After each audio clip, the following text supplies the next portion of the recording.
glaub, ich hab mich so verloren bei dir. Und damit herzlich willkommen zum Portpolar VLOG von der Musikfestwoche. Ich weiss, ihr fragt euch alle, wieso wir keine Gigs spielen. Soll ich ins Kniefik? Hast du geschrieben? Drum. Heute dürfen wir aber im Rahmen der Musikfestwoche ein bisschen Strassenmusik machen. Das heisst, wir gehen uns den ganzen Shit im Bandraum holen und machen uns auf den Weg zum Karl Gustav Keller für ein gediegenes Warm-up. Es gibt keinen Schlieren für uns dorthin. Mit geölten Stimmen und in Schale geworfen machen wir uns nachher auf den Weg Richtung Killeplatz. Für unser Material habe ich da noch so einen rassigen Leiterwagen organisiert. Und dann sind wir da vornehm in die Stadt pilgert. Am Killeplatz angekommen wird natürlich aufgestellt und gecheckt.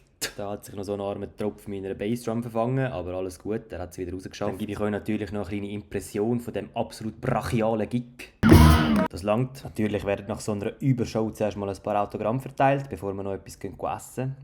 Guten miteinander! Wer hat gewusst, dass es unter der Mainstage noch ein Top-Secret-Fotostudio hat? Und eine Hängematte. Natürlich sind auch deine Lieblingsschwiegersöhne abgelichtet worden.